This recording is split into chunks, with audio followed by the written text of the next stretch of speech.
হাতের ভাই মাঝে মাঝে আমার না খুব অস্থির লাগে, মানে আমি মনে হয় নিজেকে কন্ট্রোল করতে পারি না। ভাইয়া আপনি একটু বেশি করে গাজর খাবেন আর পানি খাবেন, তাহলে দেখবেন যে সব কিছু ঠিকঠাক হয়ে গেছে। হ্যাঁ,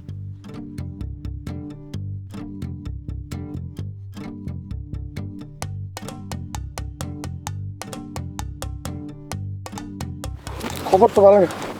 ভাইয়া আপনি চেয়ে যে গেছেন ভাইয়া, আর তো আপনার কোনো খবর নেই, মনে হচ্ছে আওয়াই মিটে হয়ে গেছেন। আরে কি সিরিয়াস, কি কি হয়েছে সেটা বলবি তো? খুবই খারাপ অবস্থা গুরু। এই মাতবর কাকা কি ইন্নালিল্লাহ করেছে? আপনি সবসময় একবারে কথা কিনলে কোন আমার কন্ত কুতুবালি ভাই, হ্যাঁ আমি মাতবরি করতে গেছি গুরু। যে মাতবর কেমন জানি করতেছে, আচ্ছা পুরো লোকজন সব জড়ো হয়ে গেছে, কিছু একটা হয়ে যেতে পারে যে করে সব। এখনকার জিনদের অবস্থা দেখেছেন ভাইয়া? আমি তো ভেবেছিলাম জিনরা শুধুমাত্র ছোট ছোট বাচ্চাদেরকে ধরে অ্যাটাক করে, এখন তো দেখছি বৃদ্ধ লোকেরাও তাদের কাছ থেকে ছাড় পাচ্ছে না। আচ্ছা আচ্ছা আচ্ছা জাম্বো, আমার এখন কি করা উচিত? আমার কি যাওয়া উচিত? আপনার অবশ্যই যাওয়া উচিত ভাইয়া। চামিয়া বাবির বাবা মাতব্বর আঙ্কেল জীবন মরণের চন্দিকোণে, এই সময় আপনার অবশ্যই সেখানে গিয়ে একটা দায়িত্বশীল ভূমিকা রাখা উচিত। গুরু হ্যাঁ আপনার কুতুবালির কথা কিন্তু নাইতেন না ভুলো, আপনার Okay. কোনোভাবেই যাওয়া উচিত না।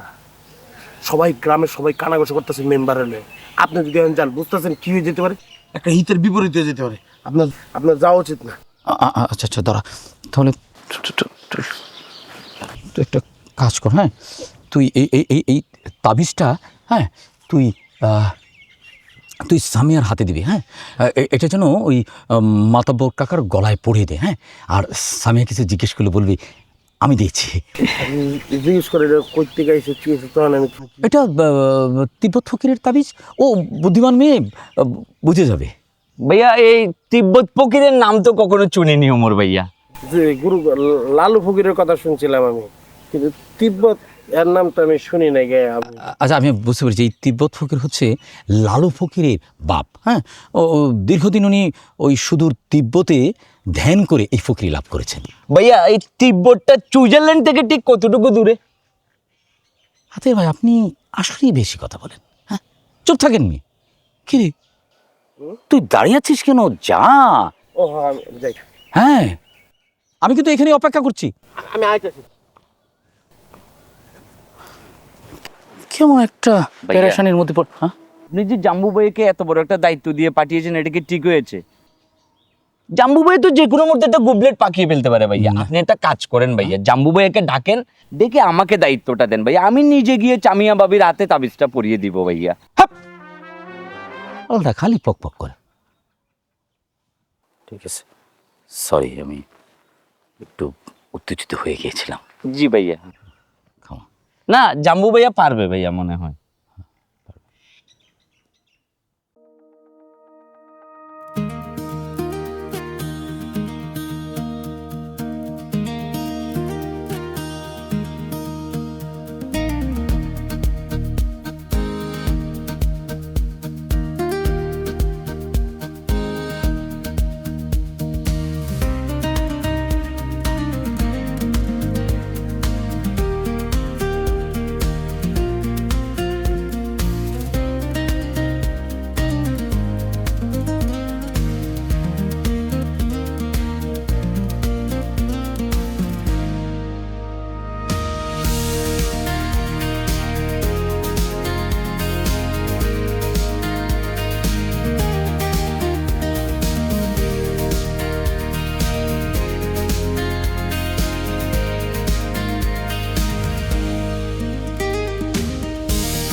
ভাইয়া একটা গুরুত্বপূর্ণ কথা বলতাম ভাইয়া। জি বলে ফেলুন। ভাইয়া আপনার তিব্বত হুজুরের ঠিকানাটা আমার একটু লাগতো ভাইয়া। তিব্বত হুজুরের ঠিকানা দিয়ে আপনি কি করবেন? ভাইয়া আপনি তো জানেন ভাইয়া, পিচিং ইজ মাই হবি। রাত বিরাতে মাছ ধরতে যায় ভাইয়া, জিনভূতের ঝামেলা যদি হয় ভাইয়া, এই জন্য ভাইয়া আগে থেকে একটা তাবিজ নিয়ে রাখতাম ভাইয়া। আমার একটু ঠিকানাটা আমাকে একটু দেন ভাইয়া, তাইলে আমার খুব উপকার হবে ভাইয়া। তিব্বত হুজুর বলে কেউ নেই। কি বলতেছেন ভাইয়া? তিব্বত হুজুর বলতে কেউ নাই ভাইয়া। আপনি হচ্ছে মাতাব্বর চাচাকে ভাইয়া তাবিজ দিচ্ছেন না ভাইয়া, তো তাবিজ দেওয়ার পরে মাতাব্বর চাচা তো ভাইয়া দেখতেছি ভাইয়া এখন কিছুটা চুস্ত ভাইয়া। ভাইয়া প্লিজ ভাইয়া আমাকে যে কোনো ভাবে আপনি তাবিজটা একটু দেন ভাইয়া।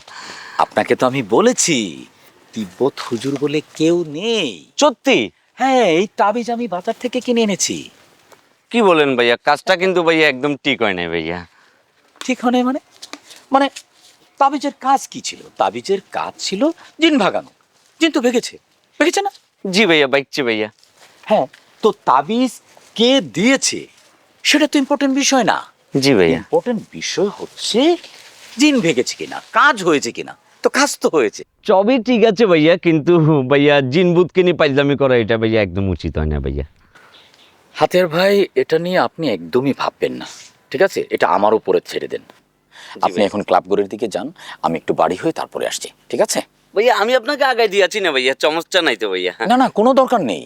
না ভাইয়া, পরিস্থিতি ভালো না ভাইয়া, তার উপরে একটু আগে ভাইয়া জিনভূতকে নিয়ে আপনি পাইজলামি করলেন ভাইয়া। এখন দেখা গেছে আপনি একা একা গ্রামের রাস্তা ধরে আটি যাবেন ভাইয়া, আইতে আপনি কবিতা বলতে বলতে যাইতেছেন, কোনো একটা জিনভূত আপনার সাথে একজোট হই আপনাকে টান দিয়ে ধরি ভাইয়া জঙ্গলে লই যায় কাপড় চোপড় খুলি ফেলছে, তখন তো আরেক বিপদ হইব ভাইয়া। আচ্ছা হাতের ভাই, এই যে বেশি কথা বলাটা, এটা কি আপনাদের মানে বংশগত কোনো সমস্যা? জি ভাইয়া, আমাদের বংশের ভিতরে একটু বেশি কথা বলার স্বভাব আছে ভাইয়া। আর ভাইয়া আমরা তো মাচাল্লা, আমাদের বংশের সবাই উচ্চ শিক্ষিত ভাইয়া। বললে তো বলবেন যে গল্প দিতেছি ভাইয়া। আমাদের বাচ্চার যে কুত্তা আছে ভাইয়া, আমাদের বাচ্চার কুত্তাও কিন্তু ভাইয়া ইংরেজিতে কথা বলে ভাইয়া। কখনো বলে গেউ গেউ, কখনো বলে ম্যা ম্যা। ইংরেজি 12 মাসের নাম পুরা মুখস্থ ভাইয়া। বাহ, চমৎকার। কিন্তু উচ্চশিক্ষিত হলে কি হবে? আর্ট কালচার তো নেই, আপনার মধ্যেও কোনো আর্ট কালচার নেই। আর্ট কালচারের অভাবে মানুষ বেশি কথা বলে। আপনার এবং আপনার বংশে কোনো আর্ট কালচার ডেভেলপ করেনি। জি ভাইয়া, এটা ভাইয়া ঠিক বলছেন ভাইয়া। আমি তো এই জন্যই ভাইয়া এবার চুদুর আতিয়া থেকে এই গ্রামে চলে এসেছি ভাইয়া, যে আপনার সাথে থাকি একটু আর্ট কালচারটা ডেভেলপ করবো। আচ্ছা হাতের ভাই, একটা কথা বলেন তো, এই গ্রামে আপনাকে আশ্রয় দিয়েছি তো আমি, না? জি ভাইয়া। হাতের ভাই, আমি একজন আর্ট কালচার করা মানুষ। আর্ট কালচারের কাজ হলো মানুষের বিপদে তাকে আশ্রয় দেয়া। আমার সাথে থাকতে হলে আপনাকে কম কথা বলতে হবে। আপনার ভিতরে যদি আর্ট কালচার ডেভেলপ না করেন, তাহলে কিন্তু আপনাকে এই ক্লাব করে রাখতে পারবো না। জি ভাইয়া, ঠিক বলছেন ভাইয়া। তবে ভাইয়া বেয়াদবি না নিলে একটা কথা বলতাম ভাইয়া। বলেন। ভাইয়া এই যে ছোটবেলা থেকে জাম্বু এবং বাচ্চু আপনার সাথে চলতেছে, আপনার সাথে একসাথে চলতেছে, খাইতেছে, ঘুরতেছে, ফিরতেছে, কিন্তু ভাইয়া আমি এই গ্রামে আসার পরে তীক্ষ্ণভাবে অবজার্ভ করে দেখলাম যে তাদের ভিতরে কিন্তু এখনো বিন্দু পরিমাণে আর্ট কালচারের কোনো ডেভেলপ হয় না ভাইয়া, ঠিক কিনা? আপনি অতিরিক্ত কথা বলেন হাতের ভাই, আপনি এখন যান। ভাইয়া আমি একটু আপনাকে আগায় দিয়ে আছি ভাইয়া। আরে বাল, যান তো। জি ভাইয়া, আসসালামু আলাইকুম ভাইয়া। এত কথা কই, কথা কই মাথা ধরে।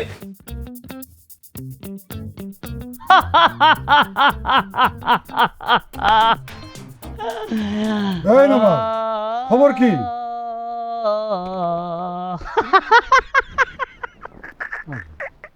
এই কামের খবর কি?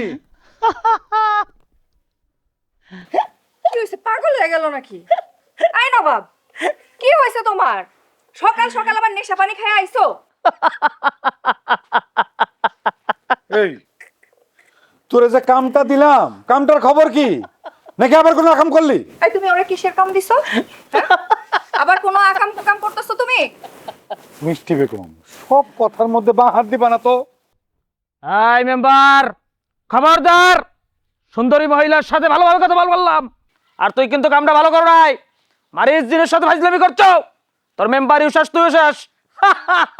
নবাব, তোরে আমি কোন কামে পাঠাইলাম, তুই কি আকাম নিয়ে ঘরে আইছস? নবাব, তোমার সে কি কাজে পাঠাইছে বলো তো? খুইলা বলো। আপা, গত রাত্রে এই বিনা ভোটের মেম্বার আমারে আক্তার মাতব্বর রে। কি বস, আপনি আবার মুখ সাইবে ধরলেন কেন? আর চলতে শেষ মধ্যে মরেই যেতাম। এই নবাব, কি বলতেছিলা তুমি? হ্যাঁ, এই বিনা ভোটের মেম্বার, গত রাত আক্তার মাতব্বর কি কি বলতেছিলা খুলা বলো। কি বলেন ভাবি? আমি এই সমস্ত কিছু বলছি আর বসরে আমি বিনা ভোটের মেম্বার বলবো?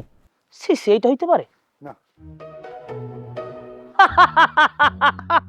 এই মেম্বার, তুমি কামরা ঠিক করো নাই, মারিস দিনের লগে বেয়াদবি করছো। নবাব ভাই আজ আবার কি হলো? আরে আবার সেই জিনে ধরছে, ওই যে মারিক জিন। শানা, তুমি কেমন আছো? তুমি কখন আসলা? তোমাকে তো খুব সুন্দর লাগতেছে। আমি ভালো আছি, কিন্তু আপনার কি হয়েছে নবাব ভাই? কই কিছু না তো।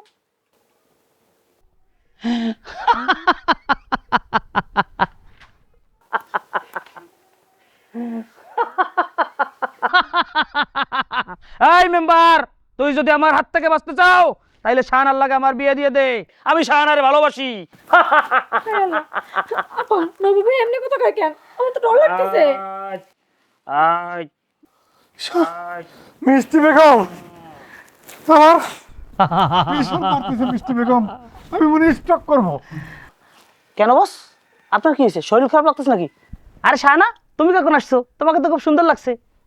হারামজাদা, হারামজাদা, আর একটা যদি কথা কস, এক লাথি দিয়া বাড়ি থেকে বের করে দেবো।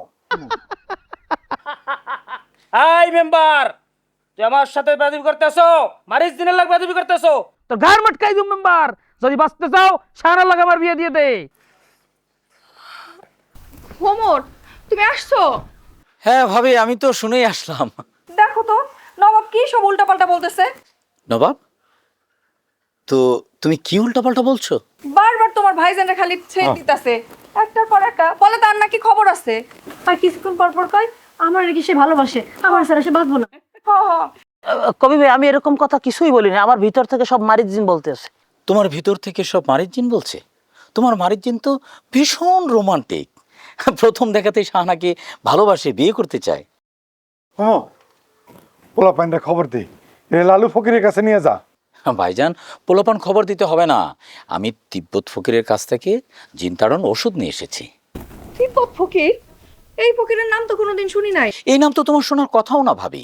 তিব্বত ফকির হচ্ছেন অনেক প্রচার বিমুখ একজন মানুষ। উনি সুদূর তিব্বত থেকে এসেছেন। কি ওষুধ আনছোস? এই যে ভাইজান, এই যে স্যান্ডেল। এটা হচ্ছে তিব্বত ফকিরের পরা স্যান্ডেল। এই স্যান্ডেল দিয়ে দিনে 6 বার 2 গালে 10টা করে বাড়ি দিলে এই মারিজ্জিন চলে যাবে। তিব্বত ফকির আরও বলেছেন 3 দিন যদি এই ওষুধ ব্যবহার করা হয় তাহলে আজীবনের জন্য মারিজ্জিন চলে যাবে, এটা নিশ্চিত। এইটা তো দেখে মনে হচ্ছে তার বাথরুমে পড়া স্যান্ডেল। হ্যাঁ, তুমি ঠিকই ধরেছো, এটা বাথরুমের স্যান্ডেল। তো বাথরুমের স্যান্ডেল ছাড়া এই ওষুধে কাজ হয় না। ওষুধে কাজ হবে তো ভাই? নিশ্চিত ভাইজান। এর আগেও যখন ওকে জিনে ধরেছিল তখন আমি কি করেছিলাম? থাপ্পড় দিয়েছিলাম, তারপরে জিন চলে গিয়েছিল। এইবার একটু চেষ্টা করে দেখি কাজ হয় কিনা। এই কবি, তোর ঘাড় মটকাই দিমু। তুই মারিস দিনের লোক বেয়াদবি করতেছো। এই কবি, তোর ঠ্যাং বাইঙ্গাম বারবিকিউ কাম কই দিলাম। এই কবি,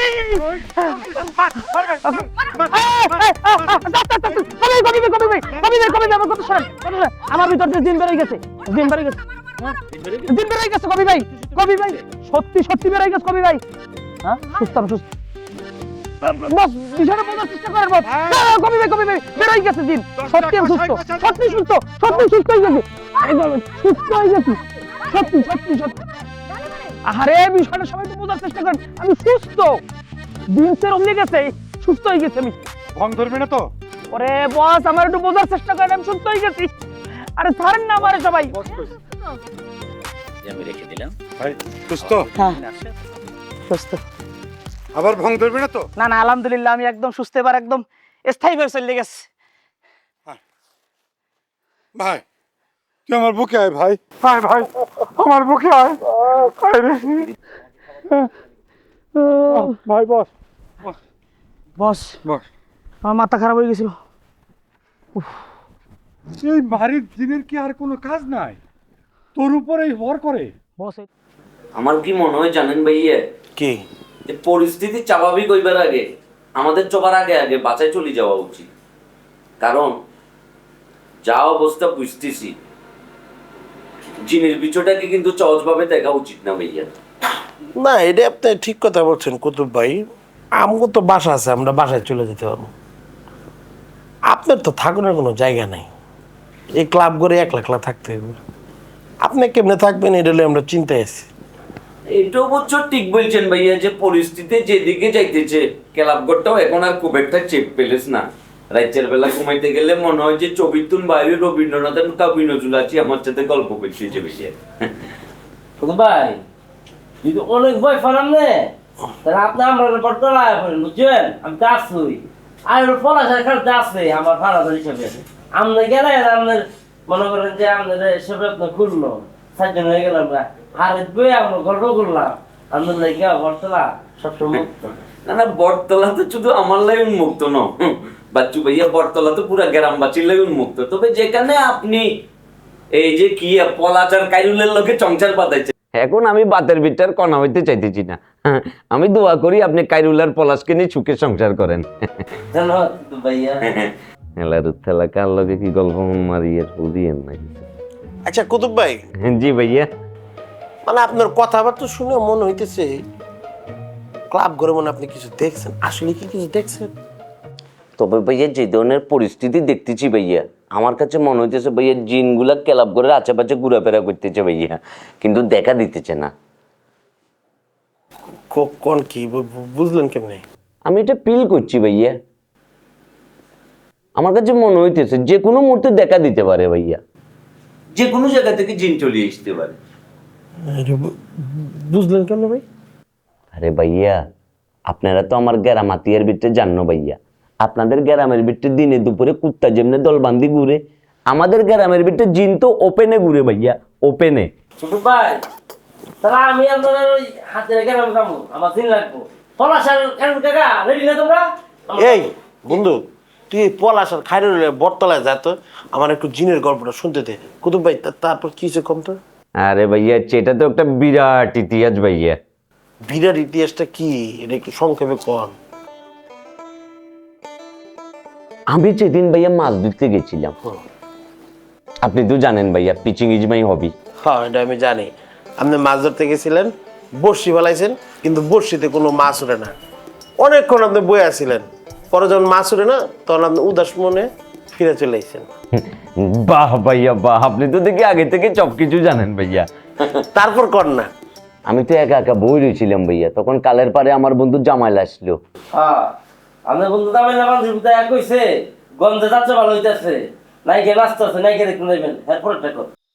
শীতের রাত ভাইয়া, গায়েটা পুরো চমচম চমচম করতেছিল ভাইয়া, আমার গলায় একটা লাল মাফলার ছিল ভাইয়া। আমার বন্ধু জামাল এটা আমাকে উপজেলা থেকে কিনে দিয়েছিল 120 টাকা দিয়ে।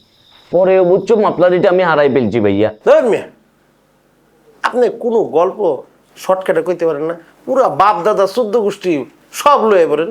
আরে ভাইয়া চটকাট করি তো আমি বলতেছি ভাইয়া। তো অন্ধকার রাত, আমি তো তখন কোনো কিছু দেখতেছি না ভাইয়া, আমি আইতেছি গাছপালা নিজুম, চারদিকে ভাইয়া চিচি পোকার চিচি করে ডাক দিতেছে ভাইয়া। রাস্তাঘাট কেমন চুনচান নীরবতা, উঠ করি ভাইয়া কুত্তা দুগা ভাইয়া গেউ গেউ গেউ গেউ করে উঠছে ভাইয়া। আমি বলতেছি এই গেউ গেউ করিস না, আমার পাশের এলাকায় বাড়ি, আমি চুম না। আমি আস্তে আস্তে আস্তে আস্তে করে আগাতে দেখলাম ভাইয়া, হঠাৎ করে দেখি ভাইয়া দুটা চিয়ার লাভ দিয়ে চলে এসছে ভাইয়া আমার সামনে। আমি কিন্তু ভাইয়া কুত্তা চিয়াল এগুলো কোনো কিছু ভয় পাই না ভাইয়া। আমি আর একটু আস্তে আস্তে করে আগাইতে লাগলাম ভাইয়া। তার একটু পরেই মনে করেন যে জামাল সাহেবের বাড়ি, জামালের বাড়ির পরে ভাইয়া গোরস্থান, গোরস্থানের পেছন দিয়ে রাস্তাটাই হচ্ছে কি আমার বাড়ির গলির পর। আমি আস্তে করে আগাই যেতেছিলাম ভাইয়া, হুট করি একটা দুষ্ট জিন আসি আমাকে ধাক্কা দিয়ে পানিতে ফেলাই দিল। আমি তো পানির ভিতরে পড়ে গেছি ভাইয়া, পড়ি কিন্তু আমি ভয় পাই না ভাইয়া। লম্বা জিন, সাদা পোশাক পরা, আমি পকেটের তুন ম্যাচ বাইর করি ভাইয়া, ম্যাচ এটা জ্বালাইছি, আগুন দেখবার চাতে চাতে জিন এটা গায়েব ভাইয়া। কথা বুঝতে পারছেন? আপনি তো জানেন ভাইয়া, আগুন দেখলে তো জিন নাই হয়ে যায়। না কিন্তু কুতুব ভাই, আমি একটা জিনিস বুঝতে পারিনি। কি ভাইয়া? মানে আপনি তো পুকুরে বেড়ে গেছিলেন, পানি জি পানিতে তো আপনার পুরো শরীর ভিজে গেছে। জি তাহলে আপনার পকেটে ম্যাচ ছিল, ম্যাচও ভিজে গেছে। জি। এই মেজ দিয়ে আপনি আগুনটা কেমনে জ্বালাবেন? আরে ভাইয়া চেম প্রশ্ন তো ভাইয়া আমারও ভাইয়া, কথায় আছে না ভাইয়া, আল্লাহ যারে বাঁচায় রাখতে চাই ভাইয়া, পৃথিবীর এমন কোন জিনবুদ নাই তাকে ভাইয়া মারবো ভাইয়া, আমার সাথে চেম জিনিসটা করছে ভাইয়া। পড়া শিখে বুঝছো? ভাইয়া ঘটনা তো এখানে চেস না ভাইয়া, আমি যে বিজা চরিল লই বাঁচায় আসতে আসতে আসতেছি, তারপরে আমি আরেকটা ঘটনা দেখছি ভাইয়া। কোন কোন? বলেন ভাইয়া, আরে ভাইয়া আমরা চুনবো, বলেন। একটা মহিলা মানুষ, বিরাট বড় আম গাছ, মহিলার কল্লা তার হাতে ধরা, কলাটা পুরো পাকা ভাইয়া, নিজের কল্লা ভাইয়া হাতে ধরে দেখছে ভাইয়া। আমি তখন বললাম গলায় মাফলার এটা পেঁচাইতে পেঁচাইতে, বুত আমার পুত, পেতনি আমার জি, আল্লাহ রাসূল চঙ্গে থাকলে বুতে করব কি, এটা বলি দর্জে একটা দিচ্ছি ভাইয়া, এক দৌড়ে বাড়ির উঠানে এসে পড়ছি ভাইয়া। ভাইয়া আরেকটা গল্প বলি, হাতিয়ার গল্প। মাইয়া মানুষের অভিমান কি এতই সস্তা? আপনি একটা নখ দিলেন আর সব ঠিক হয়ে যাইব? শাহানা, সেই জন্যই আজকে আমি প্রস্তুতি নিয়ে এসেছি, যে করেই হোক তোমার অভিমান আমি ভাঙাবই। তো কি প্রস্তুতি নিয়ে আসছেন একটু শুনি। শাহানা, একজন কবির প্রধান অস্ত্র হচ্ছে তার কবিতা। সে তার কবিতা দিয়ে ভালোবাসার কথা বলবে, আবার সেই কবিতা লিখেই বিদ্রোহের কথা বলবে।